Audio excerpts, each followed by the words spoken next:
Hello, everyone, and welcome to another episode of Recipe for Reality, a finale predictions episode that we were actually both here for this time.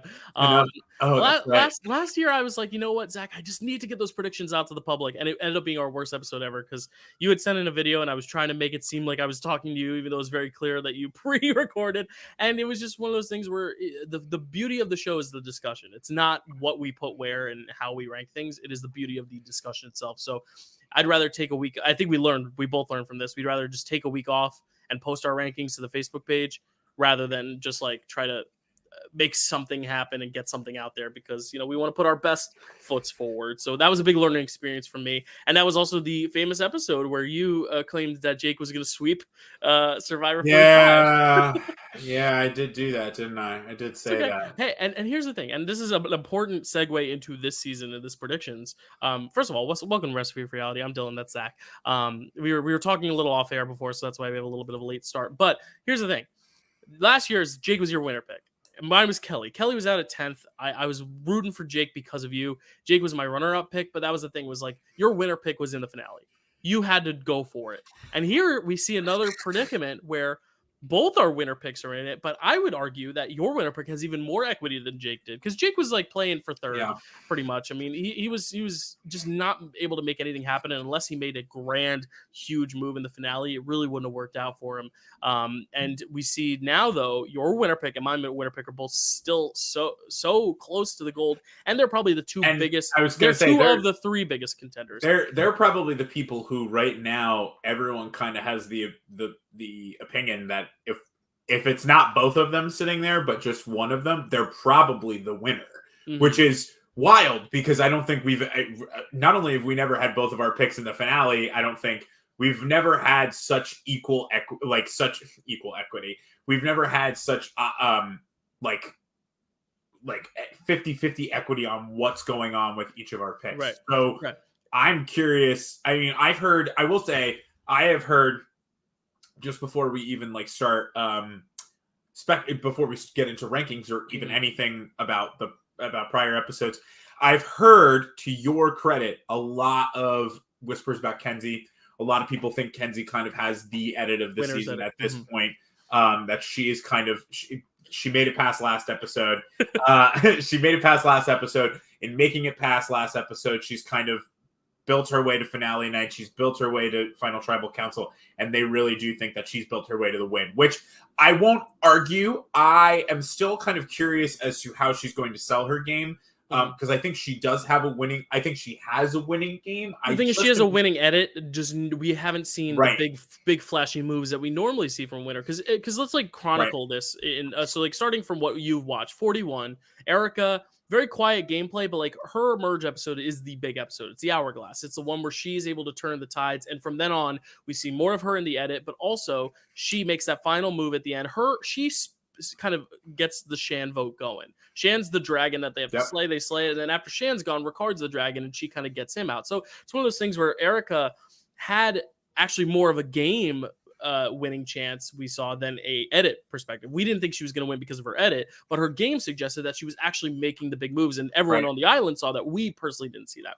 42, Marianne, who I think is the closest thing to what Kenzie's doing right now, where she's very much an audience favorite by the edit, but in terms of the island, she really took a while to make her big move. Marianne, it was very much laying low. She was even targeted early on in a similar way that Kenzie was, where she was brought up as a name where if we lose next, we got to go out. And the thing was, with Jonathan on her team, they never lost. And with no tribe swaps, they just never had the opportunity to get rid of Jonathan, so they didn't lose. So Jonathan kept that team afloat. Gets to the merge, kind of fades under the water like Kenzie is doing, and then at the finale, or the episode before the finale, gets out Omer. That's her big move. And then not only does she get out Omer, but then at final tribal, she pulls out that idol and said, I didn't need this, and I strategically positioned myself, and sells her game perfectly well. So from that perspective, she has that big move. 43, it's a little bit of an anomaly because Gabler didn't have, I guess, that one signature move. He claims it's the Ellie boot, and I guess you could say it is the Ellie boot in retrospect because that kind of set him up for success. But he didn't have a lot of big flashy moves at the end. That was it was Jesse with the flashy moves, and then it was just Gabler and Cassidy who cut Jesse. I was going to say, I think 43 is more of a situation of not a bitter jury, but a jury that's not really willing to hear out the moves that other players had Right. made in favor of a better, um, a more appealing talker. Because I think that's really what Gabler is, right? Right. Secret that here on Recipe for Reality, we're not big Gabler fans in terms of his winning game. Yeah. Yeah, in his terms of his winning game, him as a person is completely different. But I think that that's probably not a situation, especially with no Q. I don't think that's a situation we're going to be seeing in this, Right. which I'm happy about. Right. I'm with any of these 5 winning right now, maybe except for Ben. But I think that there's a lot of like question marks around Ben anyway going into tomorrow. So yeah, so then after that we have 44, which is Jam Jam, and that feels very much like the very first like complete steamroll in terms of like he had a little adversity around the mid merge or the swap into the merge, but like after that merge phase hit, it was him, Carolyn, and Carson just kind of steamrolling the season. There was really no big dragon to slay. The dragon to slay, I guess, was Carson at 4, but like he kind of just steamrolled it from an edit and a game perspective. And then 45, D, kind of another thing like Marianne, where she kind of hid in the shadows. The difference, though, is that she was in control, whereas Marianne was more of like just kind of one of the numbers for other bigger power players. D was a power player, but she didn't seem like one, or she didn't emerge as a big one. She has a more similar game to Jam Jam, though. But the thing is, with D, she had those big flashy moves at the end, in the fact that she was able to like suss out the idol and able to use Julie to use the idol to get out Emily, and then not telling the information about the idol for Austin when getting rid of Drew. So like she had a lot of big moments before the finale. So I think the pattern we see, at least with the winner's edit, and not talking game, because as we've seen, a lot of these games are very under the radar games. Gabler, Erica, Marianne, and D are all very under the radar winners who kind of spike at the end. And Gabler himself didn't even spike at the end. Again, Jam Jam's the one that I think was the only one who was like out front most of his winning season. So he's kind of the outlier in this scenario. But it's mostly the people who are fading under the water and then strike.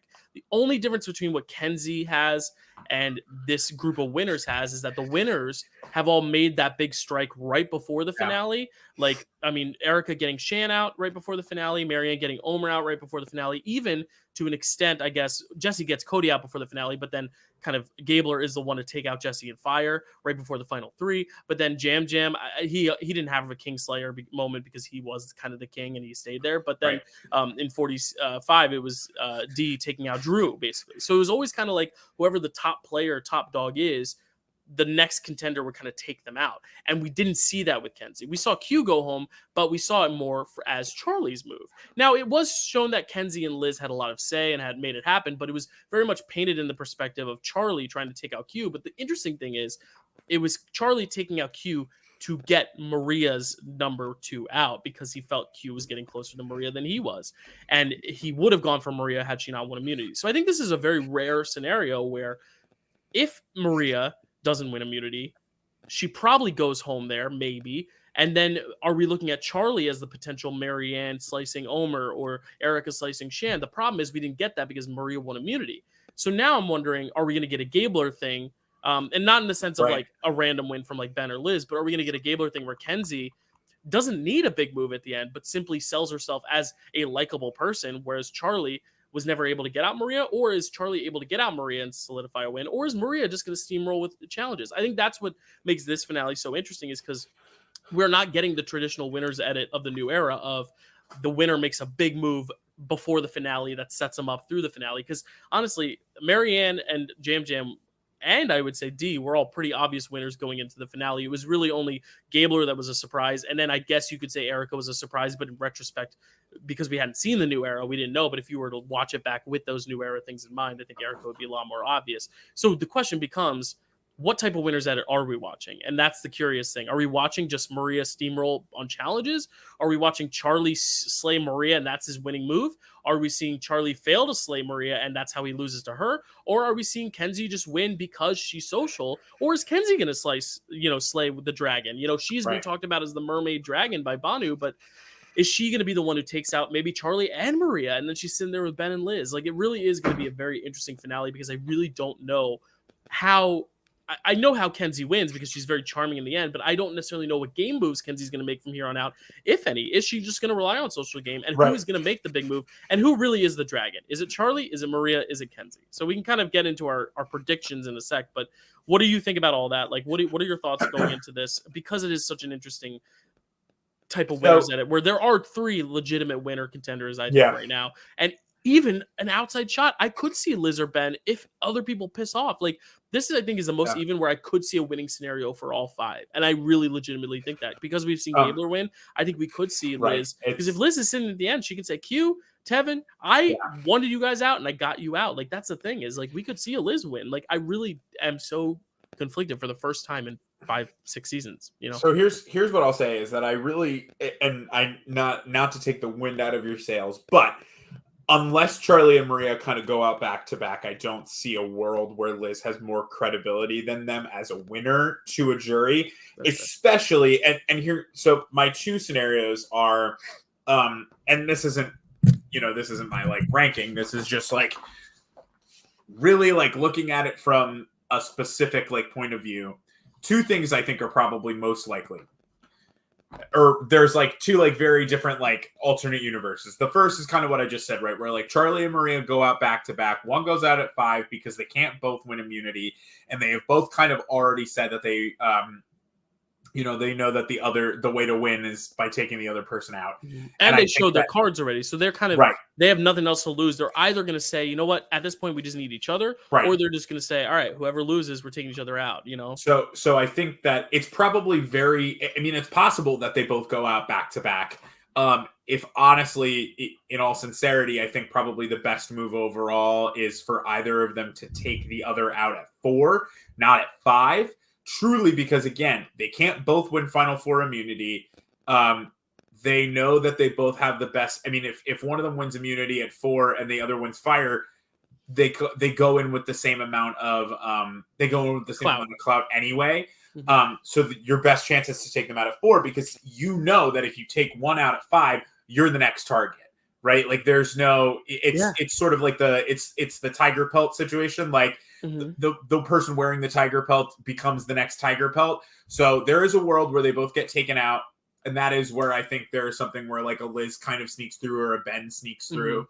Purdium made a good video recently where he talked about Jesse getting out Cody and how in the end, yes, it was the right move to get rid of Cody, but I think then cutting Carla next made him the biggest threat at 4. And here's the thing, if Jesse doesn't have Carla play that idol, Carla plays her idol 5, they get out someone like Cassidy or Owen at 5th, and then it's Jesse able to take out Carla, and then he's sitting with 2 people that he could easily beat. And I think that's the philosophy you're saying is if Charlie cuts Maria here at 5, then Charlie needs to win Final Four immunity to have a chance at winning, because if he doesn't, then and the thing is he could still win a fire making challenge. I think Charlie and Maria can both still get there, but it is a much safer bet. I think you're right if they are able to just cut someone who might be just this kind of extra fodder like Liz or Ben and just say, get them out at 5, and then, or even Kenzie, who's a big threat.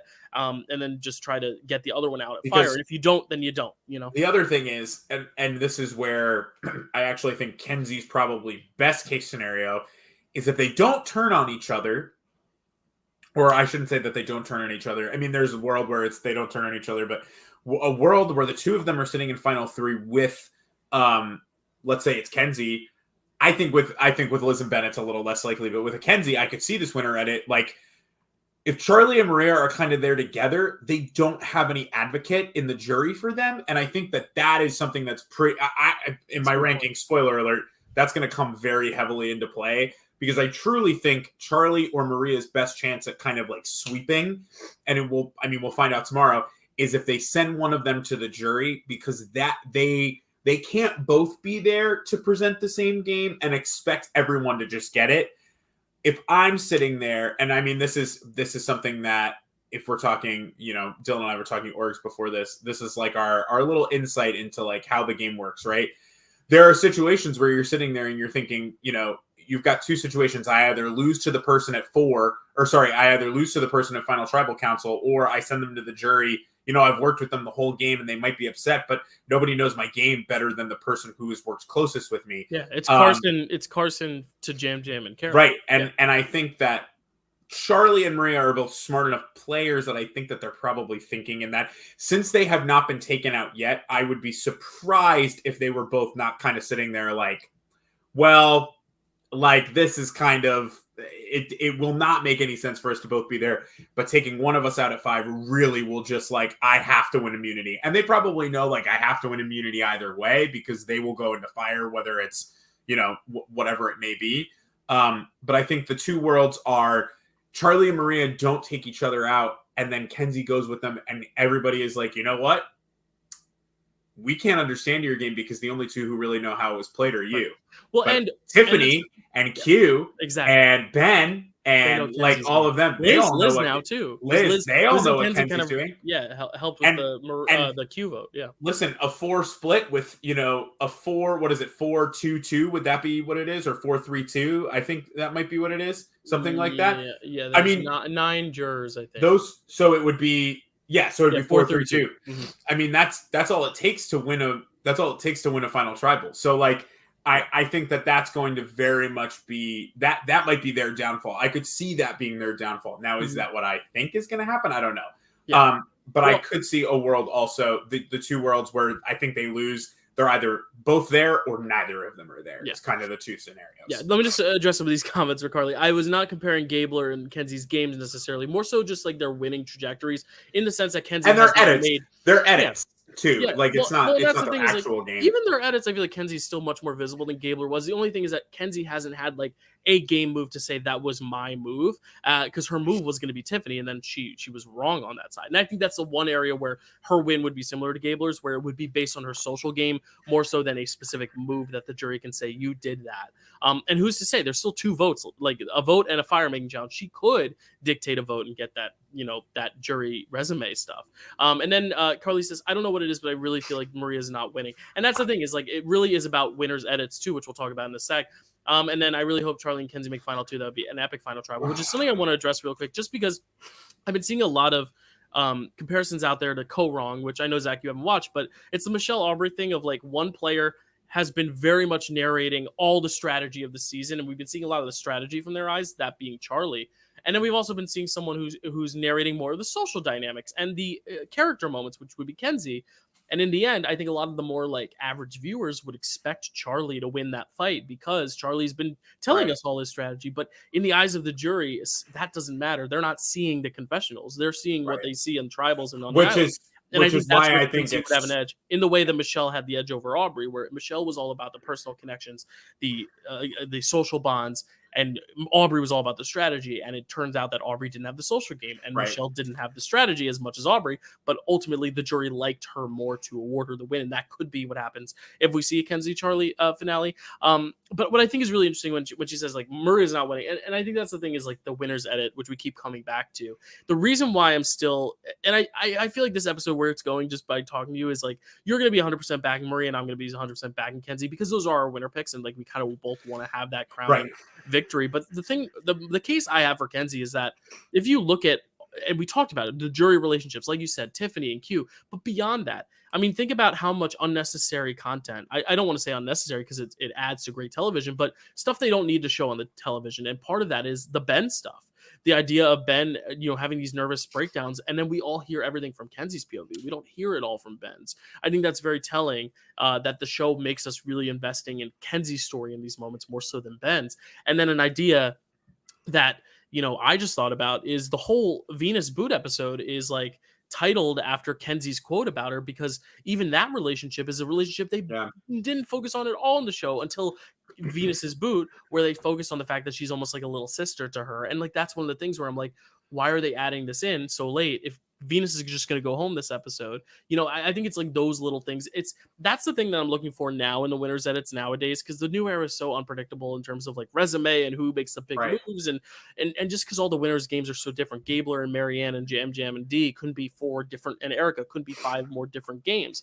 I'm looking more at now, what is the stuff they're showing that they don't need to show? It's D and her big toe, and I think that could be Kenzie and the panic attacks with Ben, or it could be Kenzie talking about Venus, or it could just be the mermaid dragon with Banu, the fact that like we have this associative image that we can pair with it. But then I also think, to your credit, with Maria and even with Charlie, is like Charlie has the Taylor Swift thing. Why are they spending so much time with Charlie naming all the Taylor Swift people if he's not going to be a big part? It reminds me of Austin and the Sandwich. It's like, why is this such a big part of the season if he's not going to be in our end game? And even Maria, like, I think Maria, the reason she's getting so much airtime is because she is kind of that big dragon. But the thing is, you how do you edit someone who goes on an immunity win? Because very rarely do we see the big dragon like Ricard or like Jesse or like Omer win out. And here's the thing: if Maria ends up winning out, she doesn't just tie the record for women immunity wins, because if she wins one more immunity, she ties the record for women at 4, and if she wins a 5th one, she breaks the record for women at 5 and ties the all-time record at 5. If she were to do that, how do you edit her? And this is what the type of edit it would be: is every episode we got to get on Maria, and then she keeps winning.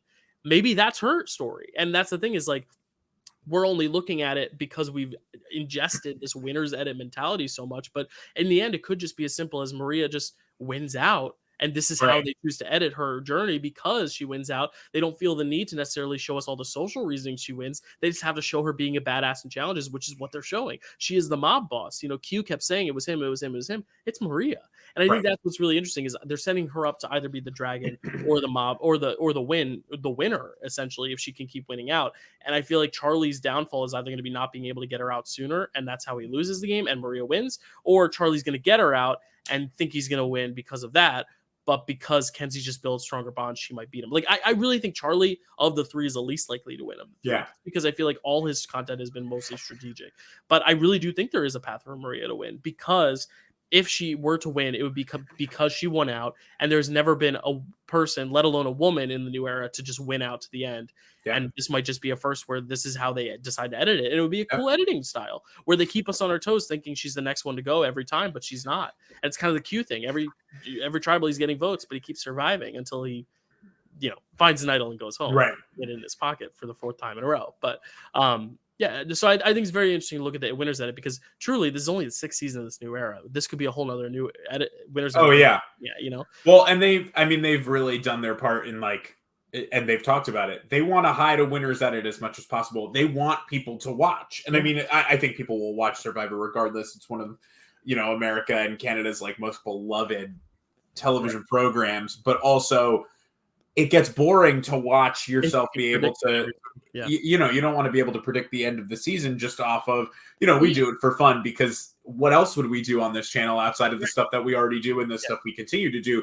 But if we were able to predict the winner every season, why would anybody watch? And I think that's something. And how much fun was it watching Gabler win? As crazy as it was. What do you mean fun? Well, I did not have fun. I was sad. But how much emotion you have? Yes. Okay. Versus like Jam Jam, where you're like, okay, Jam Jam won, we get it. Like, we're happy for it, but also like we saw that coming. Same with D. I think it's more fun when it's like, holy shit, that just happened. And that has really rarely happened in Survivor. Like, I feel like every finale, at least at the final 3, we know who's winning. Gabler at the final 3, we still didn't know who was winning. And I think that's what I hope comes out of this season, regardless of who wins, is I hope at the end we're still second guessing. Like, is it Kenzie? Is it Charlie? Is it Maria? And honestly, I think if those 3 are the final 3, it would honestly be the most fun, because we could be like, I have no idea. Because the thing is, if one of the 3 of them sits next to Liz and Ben, like if it's Maria and Kenzie going out, and it's Charlie, Liz, and Ben, like that's the kind of case where I'd be like, all right, it's Charlie. Like, I think that's the thing, is like, we don't want that. I want at least 2 of those 3 in the final 3, so there can be a fight, in the way that Austin and D was a really tough matchup. I would, which it shouldn't have been in retrospect, because D, I think, smoked them. But again, it's what we're seeing versus what they're seeing, and I really just hope we get 2 of Kenzie, Maria, and Charlie in the final 3, just so we have that drama. Not to say that Ben and Liz are not great players or great characters or lovely people, but it is one of those things where Ben is very much playing a passive game, a game to get to the end, and he's doing a great job doing it. No one's targeting him, and when they are targeting him, it's out of their mouth. And the thing is, I think that would be a winning gameplay if it was someone other than Ben convincing it, because I just don't know if Ben has the power to enforce that game and convince the jury of that. And then Liz, I just don't know how many people are going to take her seriously, despite what she says. And that goes back to episode 1. Jeff says to all of them, there's one of you who cannot win, no matter how hard you play and how good you play. You cannot win simply because of who you are. That could just be Liz. Right. Or maybe that's a red herring, and that's Charlie. And it's just the fact that he's just too nerdy and doesn't have that social bond with people that he just can't win. Like, I'm very curious to see if that pans out too, because it's like, who is he talking about when he's talking about? Is he talking about Venus and people who've already gone home like Q? Or is he talking about someone who's going to make it to the final 3, think they're going to win, then lose because they just simply don't have a shot? So should we get into our rankings, Zach, and like actually talk about how we think it's going to go officially? Yes. Let's All do right, it. I just want to bring this up just because it's been a while. I'm going to recap our fantasy game real quick just because people are interested. After hide and seek, Zach took a pretty formidable lead because Hunter got a whole whopping amount of points there. Yeah. Then the next episode, Hunter goes home and Zach loses. What is that? Loses a whole 9 points. And still has the lead there. But then, of course, we lose Tiffany. And the gap narrows even more because Q gets a bunch of votes there. I think Q and Hunter were so strong for you, but then just because they collected so many votes. Yep. And then moving on, we lose Venus, who kind of puts me out of it, unless Ben can miraculously pull some crazy shit off in this finale. I think Ingrid has a better chance of beating me than I have. I would agree with that. And then of course we get to this final one where we finally see Q come out. So Austin is now taking the lead by 5, and it's really because of the lost votes of Q and Hunter. But here's the thing, Charlie, if he wins the game, or if he even has like an immunity win or two, like you can still win. That's the thing is I think right now, if Kenzie wins, you probably still beat Austin because that would mean that Charlie would cut Maria and that Liz would probably not win any immunity. So I think you have a good shot at still winning, but it's probably going to come down to you and Austin unless there's some crazy shit where like we go into like a double revote and Maria and Charlie get a ton of votes. I don't know, but they're both at 44. Look at that. Charlie and Maria both at 44. Very interesting. And they've kind of been lockstep this whole time. But now moving on to our rankings. We are so good at this. Look at this. Ready? Venus. This is on our subathon. Oh, Zach, man. That's rough. Hey, we both had her in the top 2 spots. And then Q, we both had him in spot number 2. So we are doing great, Zach. But you are up by 3 there. So this is really going to decide the marbles. This is going to be a fun game because this is literally going to break some very tough ties. And how we do it in terms of the finale, as everyone knows, is we don't score it based on where you had placements because all of them are going to go home this episode except for one. So what it'll be is whoever's in the 1 spot, let's say I put Liz at number 1 and Liz wins, I will get 5 points. If I put Liz at number 2 and Liz wins, I would get 4 points. If I put Liz at number 3 and she wins, it would be 3 points. So it's however many spots off you are from the placement, you get 5 minus that. So let's say Zach correctly predicts the entire placement, he will get 25 points. And if he's like 1 off on 2 of them, he'll get 23. So that's how that'll work. You get 5 points if your person is in the exact right placement, and you subtract 1 for every spot you are off. It's the golf thing. Right. It'll make more sense when I explain it after the fact. But Zach, how does this final 5 vote go? And we can predict who's going to win immunity too, because I think that would also factor into it as well. What do you think happens in final 5? I have mine written down, so I'm not going to steal anything you say. I promise. I've contemplated this for so long. I will tell you right now, I have what I want to happen, I have what I think will happen, and I have kind of like the safe in between. So I've landed at the safe in between. Okay. I think what will happen at 5 is I think Charlie will win immunity. And I think that in winning immunity, I think he will make the smart decision to not cut Maria. And he will band together with Maria and probably push over with Liz. Either Liz or Kenzie will kind of, I think, follow suit in sort of like a, hey, we can split this vote however you want, but like just decide who we want to go home. And I think Ben will go out at 5 is what I think will happen. Okay. So Ben is your 5th place prediction here at 5. I'm writing it in stone. It's set in stone. Yeah, it's very interesting for me because I'll just say right now there's a theory out there. Not a theory, but because there's no spoilers for this season. I feel like a lot of the time spoilers trickle through, but there really hasn't been because I'll admit when I hear a spoiler, I heard a spoiler preseason that someone said that Q makes the final tribal. So I was fully expecting this whole time him to make the final tribal, and he didn't. Yeah. So, so there's no spoilers. But I heard a speculation out there that maybe this whole Ben-Kenzie relationship is because at the end, it's going to be Kenzie and Maria or Kenzie and Charlie. It's going to be a tie, and Ben is going to be the 3rd place boot who breaks the tie and breaks it in Kenzie's favor, and how it was him being Siga strong the whole time, but at the end, he doesn't choose Siga because he feels that much connected to Kenzie.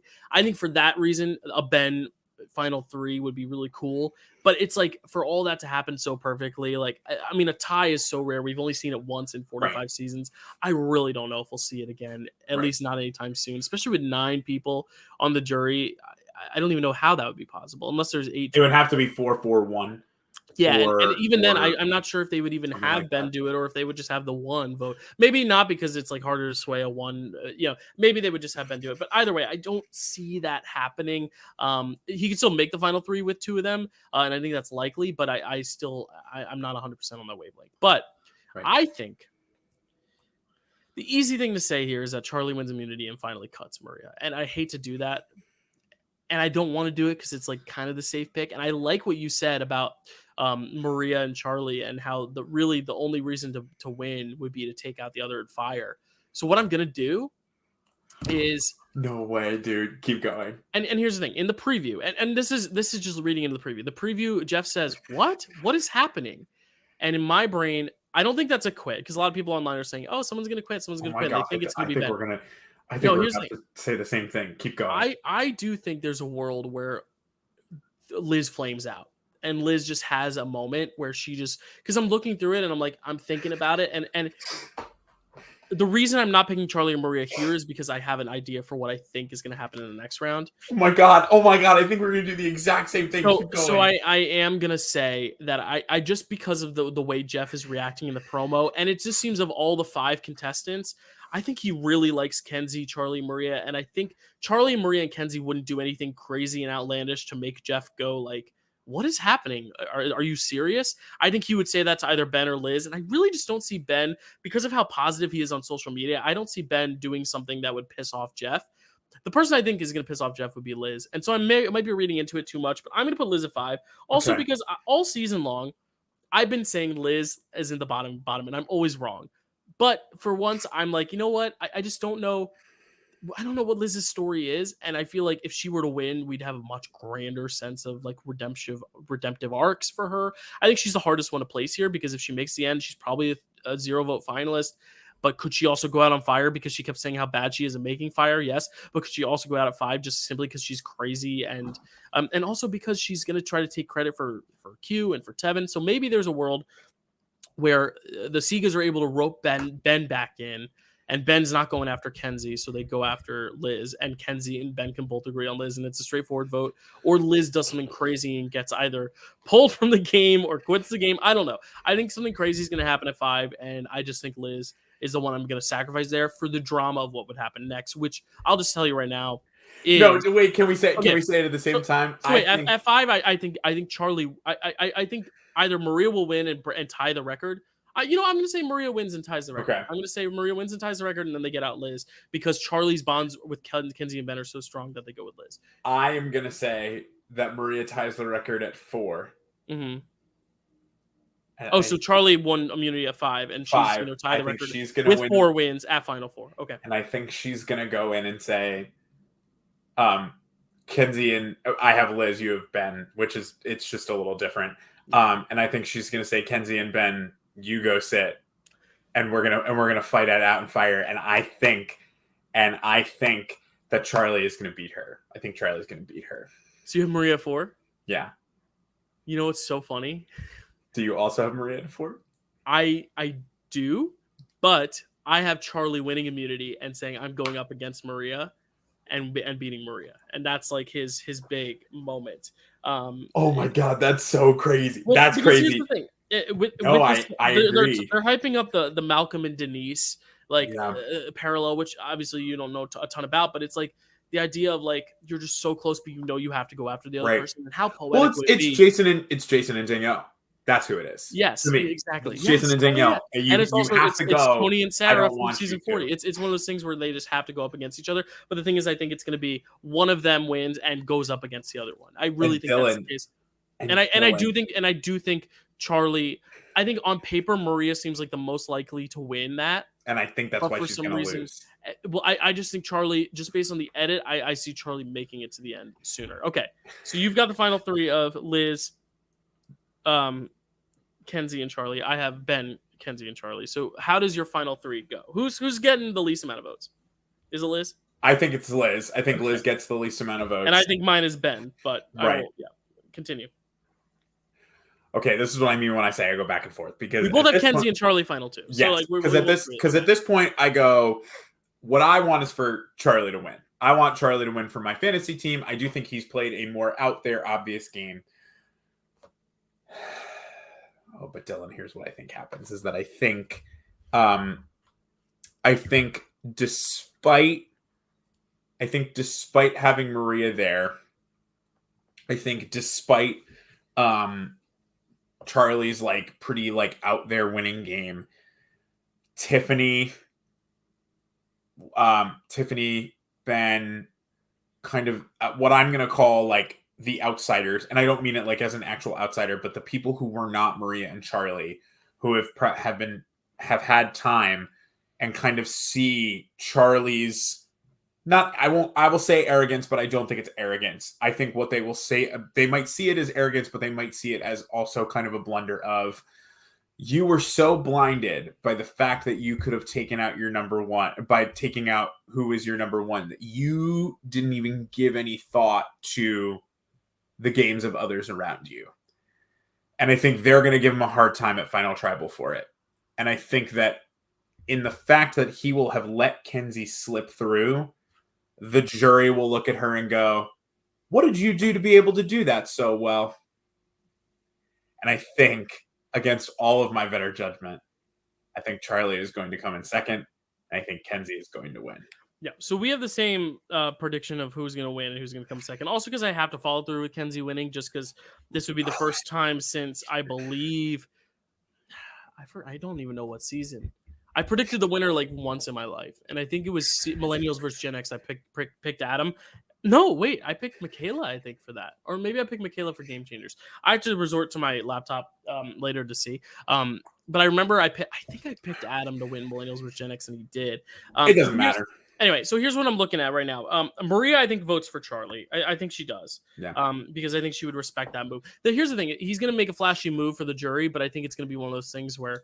I just think it's going to fall flat. I think it's going to fall flat and not... And I think it'll be an impressive move, but I think because people have watched other seasons and seen that, like... And I think it's a group enough of super fans enough to know that, like, one move at the end is not everything. And truly, again, I know...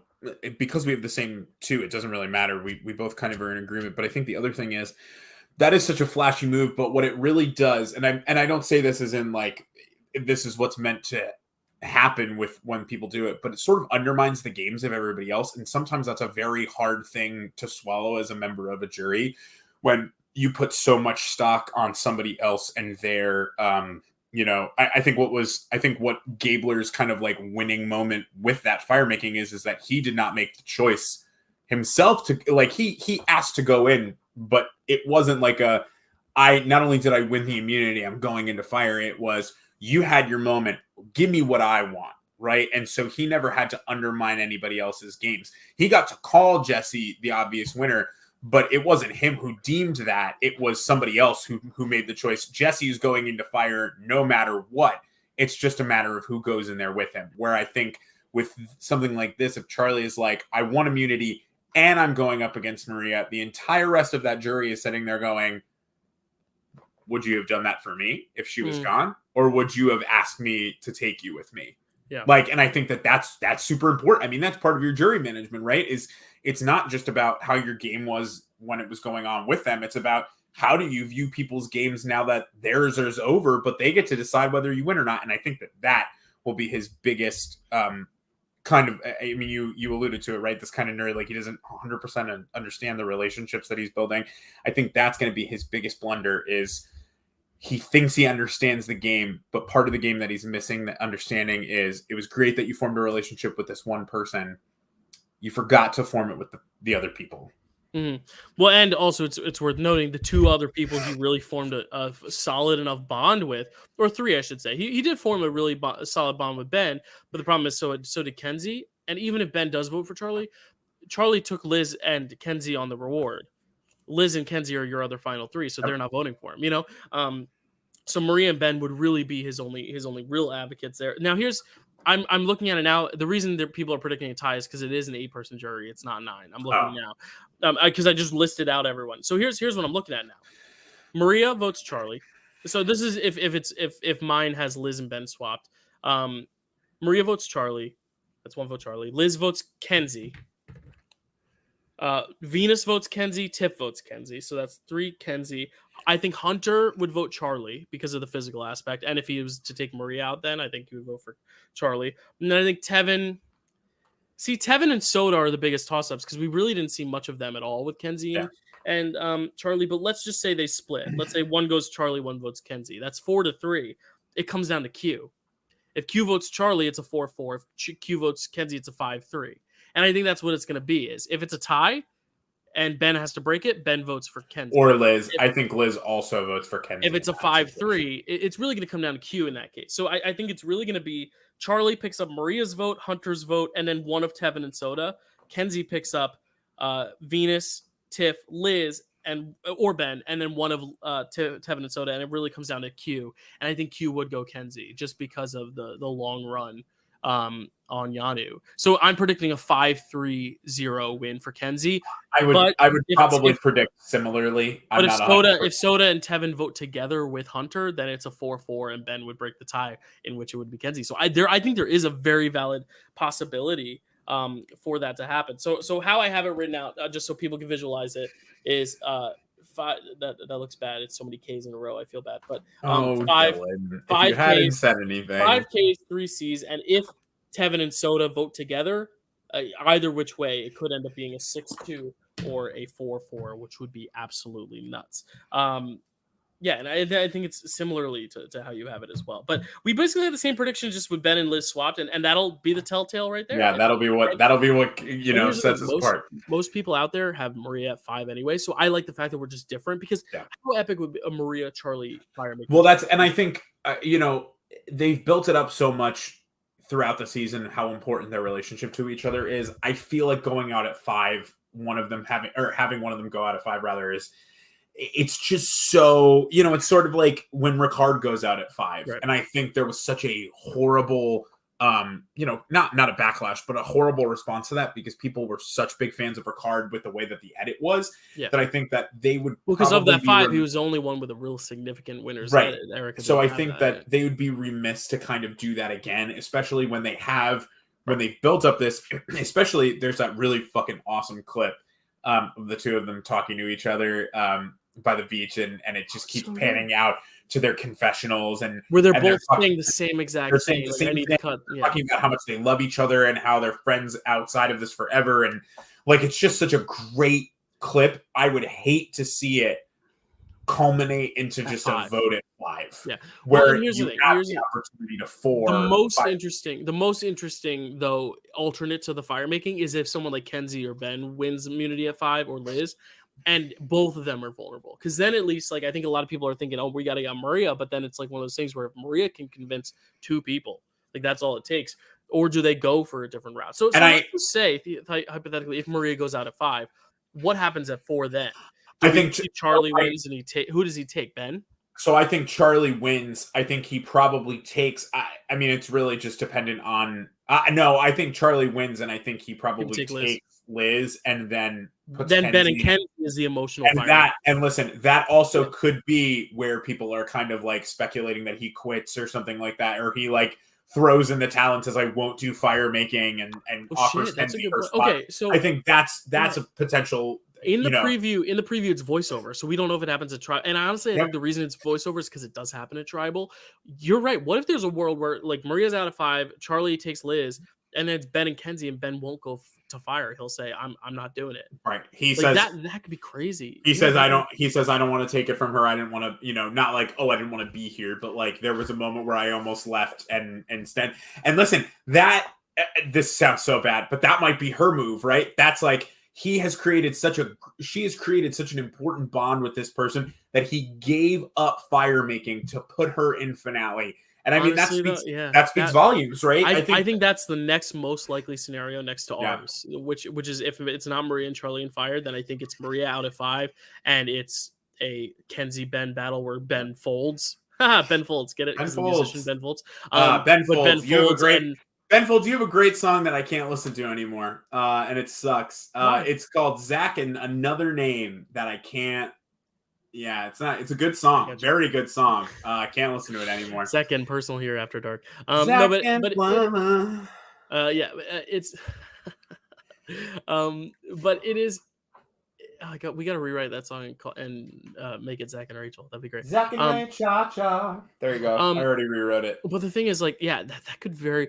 Honestly, as much as I want to see Maria and Charlie at fire, like a Maria Charlie vote at 5 would be epic. But like to see Ben, and that's the one time where I wouldn't mind a quit, and because it wouldn't really be a quit, it would more so be like a forfeit. Kind of it would be a forfeit, and that's I will say it would be that like folding if you're at a poker table. You're folding, right. You're not staying. I mean, that's it really truly it might even be it could always come down to I know I'm not beating her. Like I am unprepared for this, and rather than what I would do if I was Charlie, then I would say, all right, fine, then come sit here, and Liz, you go up against Kenzie. And I think that's gonna also and that could make Jeff go, what the fuck is that? Well, and listen, that's also super important, right? Is that like I think what's cool about this group is that they really, outside of Ben, I think Liz still. It would be an all-time finale. You know, wouldn't that be crazy? And then we're going to be just wrong, and it's going to we're going to be wrong, and it's going to be a Liz Ben like Maria final 3, and everyone's going to be so pissed off at Maria for being that they're going to vote for Ben. Like, we're going to be so off. But I do think what I love about this group, maybe not so much Ben, because I do think Ben doesn't have as much like equity as a winner. Yeah,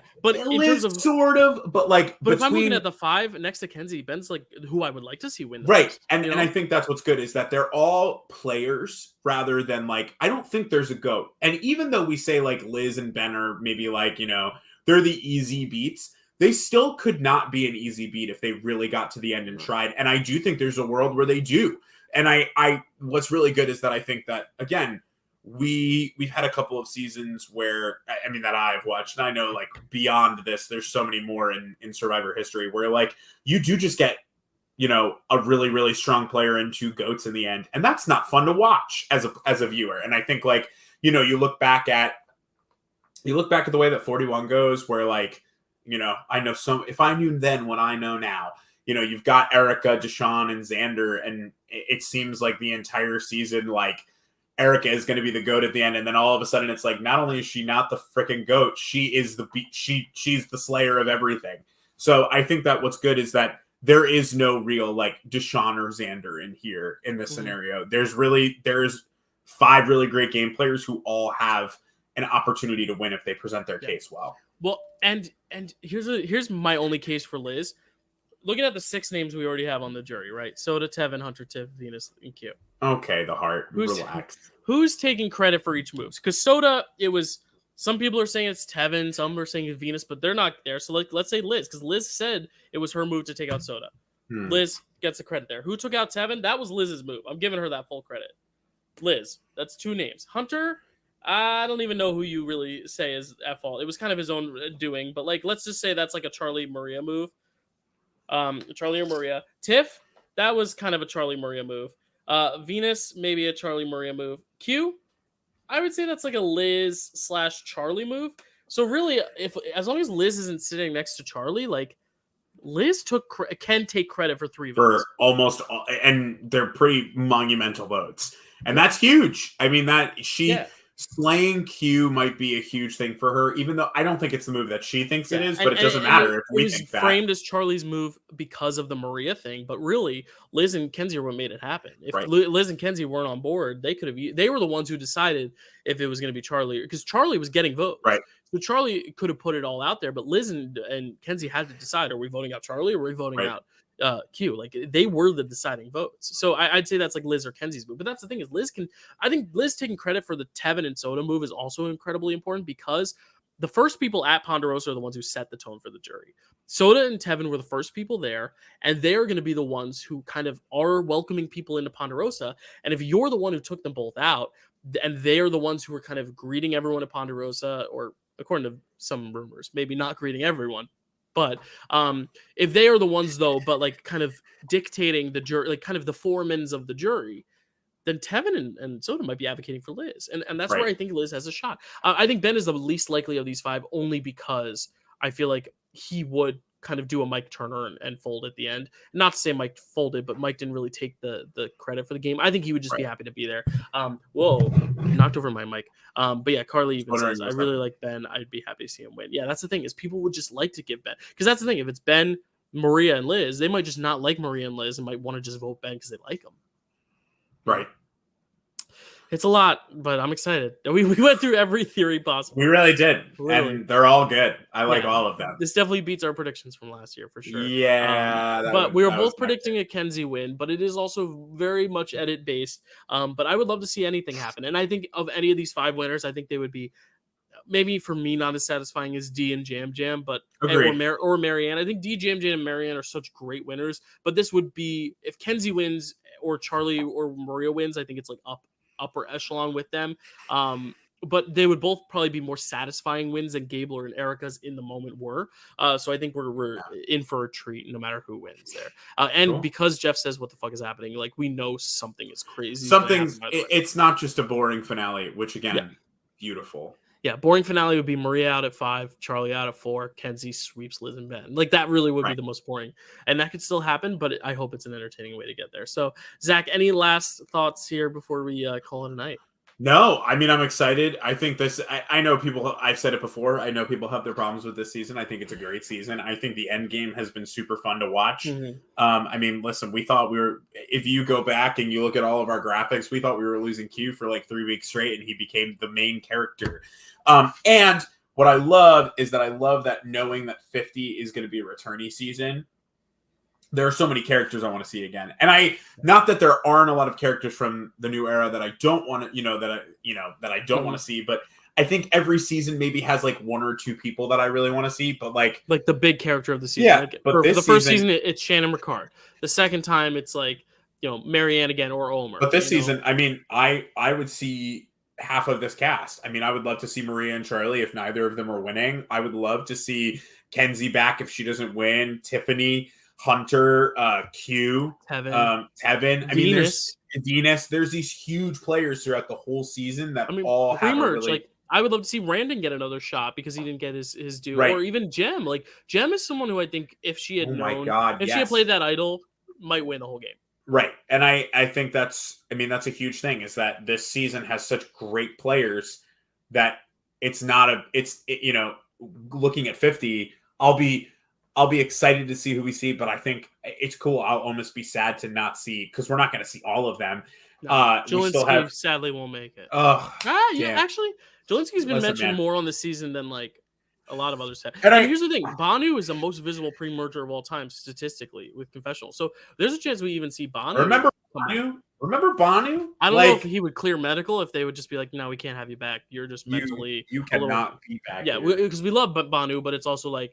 I don't know if they would trust having him on again, just because he did kind of have an emotional breakdown. But so did Ben. Like I don't think Ben will ever play again, just because I don't know if I think what we see is what we get with Ben, and that's kind of saying a lot. Is that like of the cast, the only 2 we really don't see a legitimate shot of returning at this point are like Ben and maybe Tam. Or maybe Soda just because of the drama, off season. And again, get a lot of confessionals, and Jess won't come back. But like that's 4 out of a whole 18 that have no shot. Everyone else has a shot at coming back. That's huge. So I mean, great season. I'm thrilled with it. It's probably my either my second favorite or like I think it's in my top 3 of the new age that I've watched. I think 42 is pretty up there just because I love Marianne. I think she's such a good freaking winner. Mm-hmm. And then my favorite's always going to be 40. Okay, I was going to say 44. 44 might be at the top. 44's got a lot of like personal connection for me too. So like Tika 3 is a big thing for me. It's a lot of fun. I think that 42 and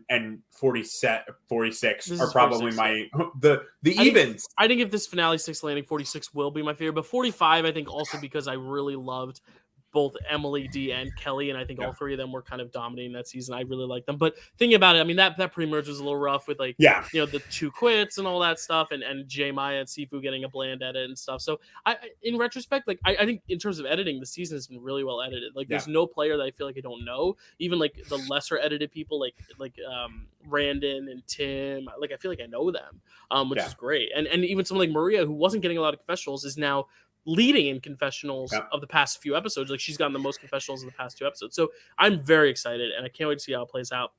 I will be trying my best to tweet live, watching it. I have a work meeting at 6:30, so I'm hoping that could end by 7:30. Or if that ends by 7:30, I'll get home in time for 8 to watch it. If not, I'll have to watch the first like 20 minutes on my way home on the bus or on the train. And then, I will hopefully be like live tweeting as we go. But stay tuned. We'll probably record in the next few days, like a finale reaction just to talk about it. And then maybe do like an off-season little Brant steal or something that we might have planned.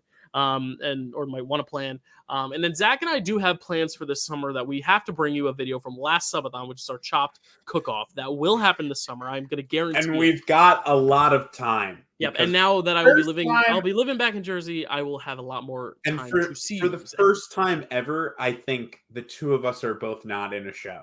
This summer, yes, you're right. We'll be able to do like 6. We'll do a chop tournament. The problem is our judges are all at shows. No, but it'll be a lot of fun.